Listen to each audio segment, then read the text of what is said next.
The most famous legend is the epic love story of Banaue. One version tells of a great Ifugao hunter named Awwe. While hunting, he stumbled upon a beautiful place and met Princess Ban-a, the daughter of a rival king. They fell in love, but the king refused their marriage unless Awwe could prove his worth. The challenge was immense, transformed the barren mountains into fertile, life-giving fields. Driven by love, Awwe accepted.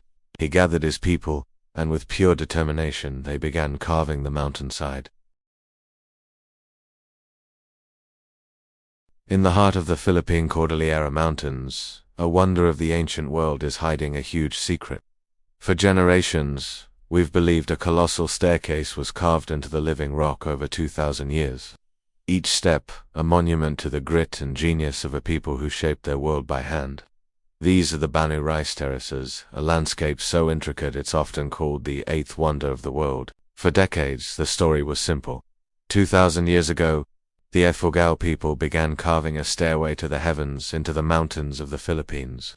A wonder of the ancient world, built by hand. But what if that story, the one in all the textbooks, is a myth? What if the real story is shorter, sharper, and far more dramatic? What if these terraces aren't a symbol of isolation, but a declaration of war? Join us as we dig for the truth behind the Banaue Rice Terraces, a truth far more complex and powerful than you can imagine. To really get a sense of this place, you just have to look. The terraces are a symphony of earth and water, a kind of fluid geometry draped over the mountains. From a distance, it's like a gargantuan amphitheater, its tiers climbing thousands of feet from the valley floor right into the clouds. Get closer, and you'll see each terrace is its own little world. The walls of stone and mud, some over a dozen feet high, are works of art, curving with the natural contours of the mountain. It's a stunning display of harmony between people and nature. There's a popular saying that if you stretched these hand-carved walls end to end, they'd circle half the globe. While that's likely a bit of an exaggeration, it gives you an idea of the sheer scale of this achievement and accomplishment that rivals the Great Pyramids. Built not by slaves, but by a community working together for generations. This monumental effort was recognized in 1995, when several groups of these terraces were inscribed on the UNESCO World Heritage List as a living, evolving cultural landscape. The inscription celebrates an incredible blend of nature and culture, a masterpiece of human creativity that created a landscape of breathtaking beauty. But a UNESCO title doesn't capture the soul of this place. To do that, you have to feel the cool mountain air, hear the whisper of water flowing through ancient channels, and understand the people who breathe life into this stone and soil. It's a place where every paddy holds a memory and the landscape itself is a sacred text, passed down through time. The architects of this wonder are the Ifugao. One tradition holds that their name comes from Ifugao, meaning earth people or mortals, setting them apart from the spirits and gods that inhabit their world. For centuries, they've made their home in these rugged highlands, their culture carved as deeply into the mountains as the terraces themselves. The Ifugao are more than just farmers. They're custodians of a tradition where life revolves around the rice they grow. Their society is built on kinship, community, and a deep respect for their ancestors.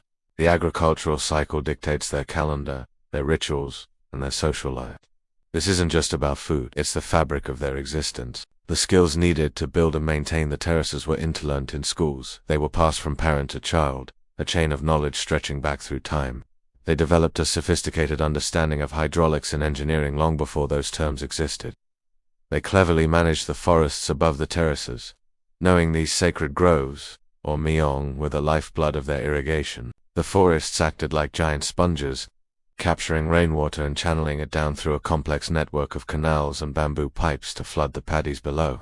It's a perfect, closed-loop system, a testament to a deep ecological wisdom. The Ifugao didn't try to conquer nature, they partnered with it, and in doing so, they created a landscape where the line between the human and the natural just dissolves.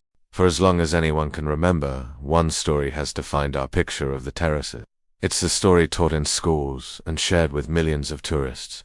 It goes like this. Over 2,000 years ago, the Ifugao people began their monumental task with little more than wooden spades and bare hands, carving the first paddies into the mountainside. Generation after generation continued the work, expanding the system higher and higher into the sky. This narrative frames the terraces as a product of an ancient, isolated civilization. protected from the waves of colonization that swept the lowlands. According to this history, the terraces are a testament to a peaceful, continuous culture, perfecting their masterpiece over 2 millennia. Even the initial UNESCO inscription referenced the traditional narrative that this technique had been in use for 2,000 years. This 2,000-year-old date became a cornerstone of Filipino national pride, a powerful symbol of a pre-colonial civilization with extraordinary skill. The terraces were seen as a direct link to a deep, ancient past. It's a romantic and compelling narrative, one of endurance, ingenuity, and timeless tradition. It's the story that has defined the terraces for the world. But what if this cornerstone of history was built on sand, like the stone walls that need constant repair? The 2,000-year-old story started to wobble under the pressure of modern scrutiny. In the late 20th and early 21st centuries, the terraces faced a crisis. The pull of city life led younger Ifugao generations away from the mountains. The backbreaking work of farming was being abandoned, leaving fewer hands to repair the walls and irrigation channels. For the first time in centuries, large sections of the terraces began to crumble. Unregulated construction scarred the landscape. Landslides washed away entire sections of ancient walls. The situation grew so dire that in 2001, UNESCO placed the Rice Terraces on the list of World Heritage in danger. It was a global alarm bell, highlighting the real possibility that this wonder could be lost. This crisis, however, had an unexpected side effect. The international attention brought a new wave of researchers to Ifugao. They came not just to repair the walls, but to understand the culture more deeply. They started asking questions that had been overlooked in the shadow of the old story. Armed with new technologies, they began to dig deeper, and as they did, they found that the foundations of the 2,000-year-old tale weren't nearly as solid as they appeared. The investigation was about to begin. Long before science brought its tools to this mystery, the truth of the terraces was whispered on the mountain winds. These aren't just fairy tales, they're the oral history of the Ifugao, a library of their values, beliefs, and connection to the land. The most famous legend is the epic love story of Banaue. One version tells of a great Ifugao hunter named Awwe. While hunting, he stumbled upon a beautiful place and met Princess Ban-a, the daughter of a rival king. They fell in love, but the king refused their marriage unless Awwe could prove his worth. The challenge was immense, transformed the barren mountains into fertile, life-giving fields. Driven by love, Awwe accepted. He gathered his people, and with pure determination they began carving the mountainside. Day and night they toiled, their hands bleeding but their spirits unbroken. They moved stones, built walls, and diverted streams, slowly creating the very first rice terraces. When the king saw that Awwe had turned a sterile landscape into a masterpiece, he had to honor his word.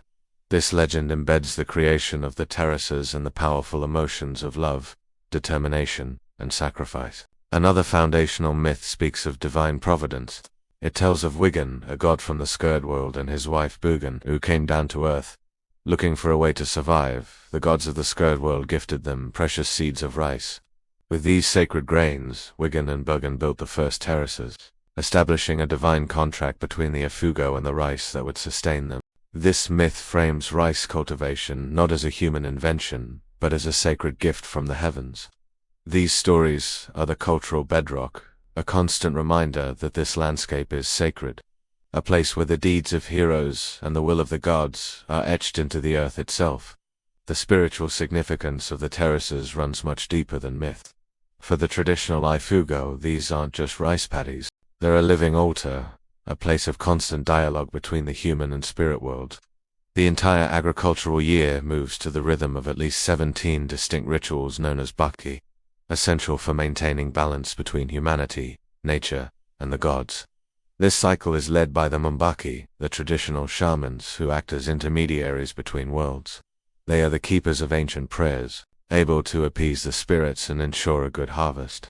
The calendar begins not with a new month, but with a ritual to open the granary and seek permission from the spirits for the new season. Every stage of the rice plant's life is marked by a corresponding ceremony to bless the seedlings, to protect the growing plants from pests, and to give thanks for the harvest. Animals are often sacrificed, their blood an offering to ancestors and deities. The most important expressions of this spiritual world are the Hud Hud chants. The Hud Hud is an epic narrative of over 200 stories. traditionally sung by women during sowing and harvest. These chants tell of ancestral heroes, laws, and religious beliefs. As the women work, their voices rise in a hypnotic chant, transforming manual labor into a sacred, communal performance. To the Ifugao, even the rice itself has a soul. This intricate web of belief transforms the terraces from a mere food factory into a dynamic spiritual landscape, where the Ifugao don't just work the land, they commune with it. Whatever their true age, the engineering brilliance of the terraces is undeniable. They represent a mastery of hydrology and earth-moving that's breathtaking. Especially when you remember the builders had no modern machinery and only basic tools of wood and stone. The genius begins at the top of the mountains. The Ifugao preserved and cultivated mountaintop groves, called myong, as private forests.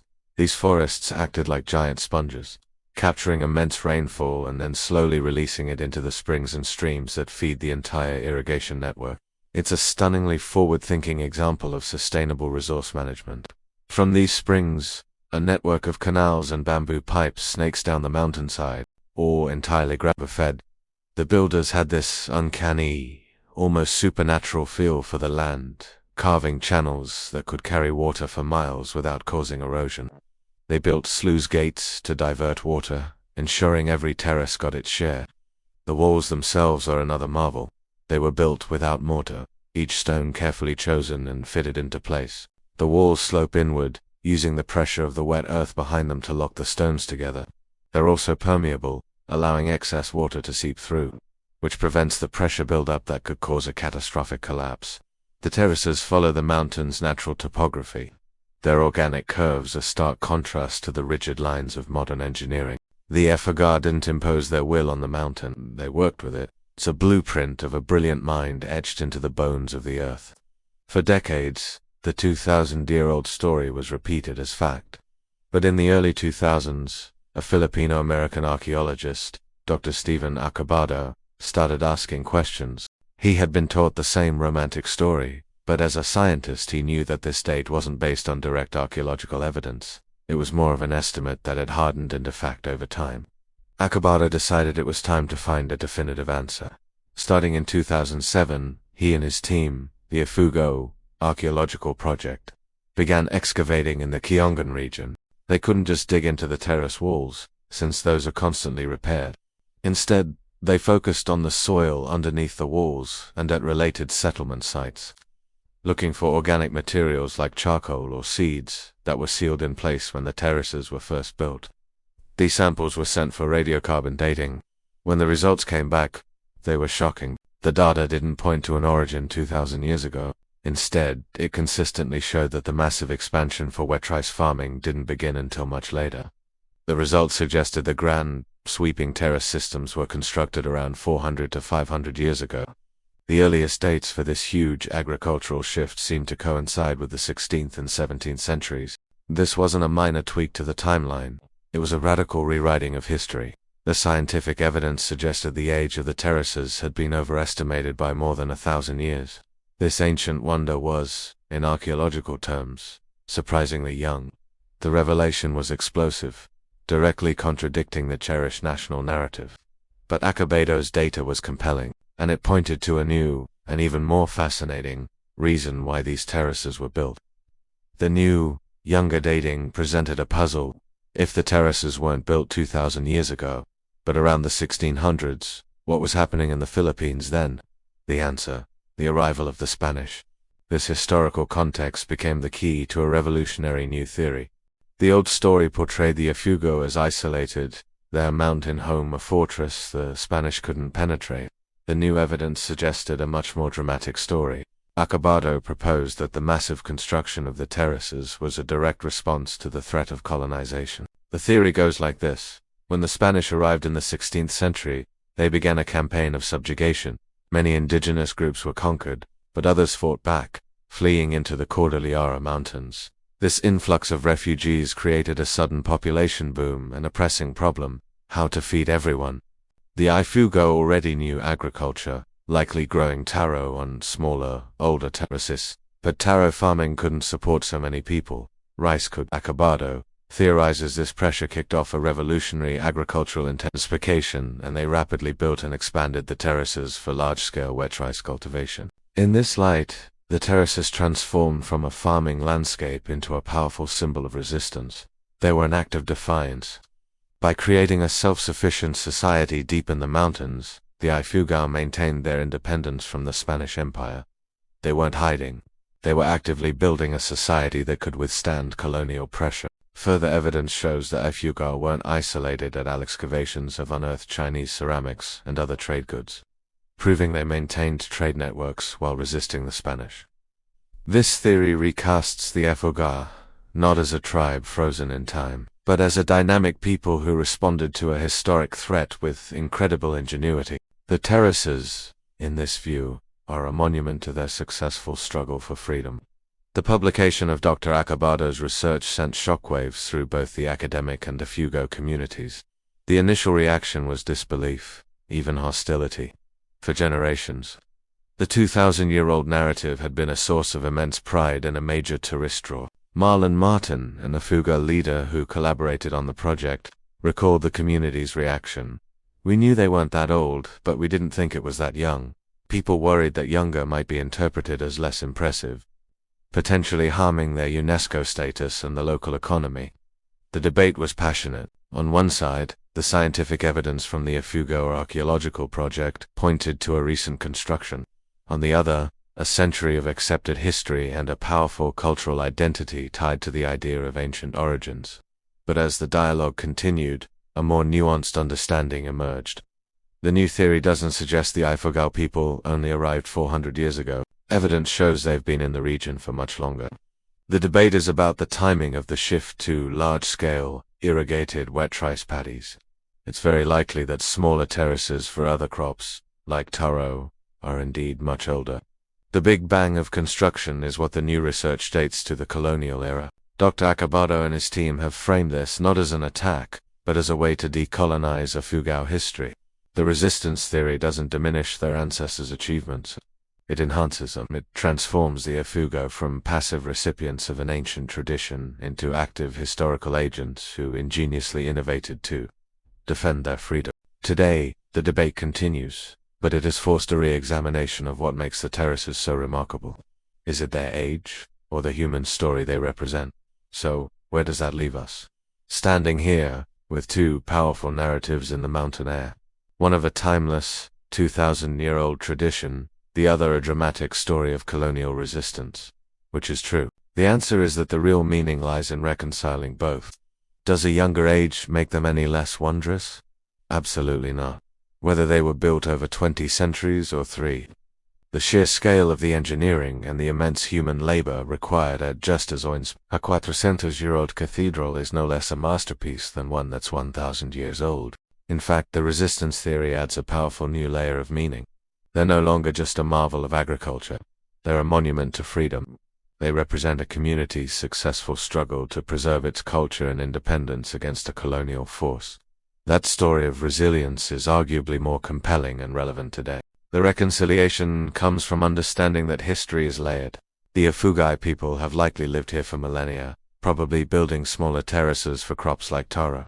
The ancient culture provided the foundation of knowledge, and the threat of colonization was the catalyst for an incredible explosion of construction. The terraces embody the entirety of Ifugao history, their deep connection to the land, their spiritual beliefs, their engineering genius, and their heroic resistance. They aren't one or the other, they are both. And that makes their story all the more profound. While we grapple with the past, the terraces face a clear and present danger. Their future is perhaps more precarious now than ever before. Climate change is a huge threat. More intense typhoons unleash devastating landslides that can wipe out generations of work in an instant. Prolonged droughts cause the paddies to dry and the walls to crack. An insidious threat has also emerged from below. Giant earthworms and snails, invasive species that burrow through the earth walls, draining water and causing them to crumble from within. But the greatest threat might be a human one. The promise of a different life is pulling young Ifugao away from the fields. The hard labor of terrace farming can't compete with higher-paying jobs in cities. As the older generation of farmers passes on, they leave a knowledge gap. The intricate rituals and construction expertise are at risk of being lost. unplanned construction, often using concrete and tin, mars the landscape and can interfere with the ancient water channels. The wonder that was placed on the list of World Heritage in Danger in 2001 and removed in 2012 remains fragile. Its future hangs in the balance. In the face of these challenges, there is hope. A new generation of guardians is rising to the core, blending ancient traditions with modern solutions. Recognizing that the terraces can't survive if the communities aren't prosperous, there's a growing focus on sustainable tourism. Homestay programs allow visitors to experience Ifugao culture firsthand, while providing families with a direct income, creating a real incentive for preservation. The Ifugao are becoming active partners in managing their heritage. Governmental bodies have also infused funds for critical repairs, but the most powerful efforts are coming from the community itself. Organizations like the Save the Ifugao Terraces movement, Saitimo, led by Ifugao cultural bearer Marlon Martin, are at the forefront. They work to document traditional knowledge, revive rituals, and instill pride in the younger generation. Crucially, this new wave of conservation embraces the evolving history. By championing the narrative of colonial resistance, community leaders are empowering their people with a story of strength. The Ifugao Archaeological project has been a community-based effort, involving local people and immediately sharing findings, giving the Ifugao ownership over their own history. Efforts are also underway to market traditional heirloom rice, or tinawan, as a premium product, making farming more economically viable. The future of the terraces lies not in freezing them in time, but in ensuring they remain a living, breathing landscape. The ultimate guardians are, and always have been, the Ifugao people themselves. The story of the Banaue Rice Terraces is still being written. This incredible landscape is proof that our understanding of history is never truly finished. What do you think? Does the story of resistance make the terraces even more powerful? Let us know in the comments. And if you want to uncover more secrets of our world's greatest wonders, make sure to subscribe and hit that notification bell so you don't miss our next journey into the past. From the misty peaks of the Cordilleras, the Banaue Rice Terraces look down upon the world, a silent testament to the power of human culture. For years, we saw them as a simple, magnificent monument to ancient agriculture. But there's so much more. They're a love story in stone. They're a sacred altar where prayers mingle with the mountain mist. They're a brilliant model of sustainability. And, as we're now learning, they're a defiant fortress of freedom built by a people who refuse to be conquered. The true mystery of the Banaue Rice Terraces isn't just how or when they were built. It's how they managed to be all of these things at once. They are a living cultural landscape where myth, ritual, history, and raw human struggle are layered on top of one another. They remind us that the past is not a settled, dusty thing, but a dynamic space, full of surprises. The terraces are more than a staircase to the heavens. They are a bridge, connecting the Ifugao people to their ancestors, and connecting all of us to a deeper understanding of human resilience, ingenuity, and the unbreakable spirit of a community that dared to shape a mountain in its own image.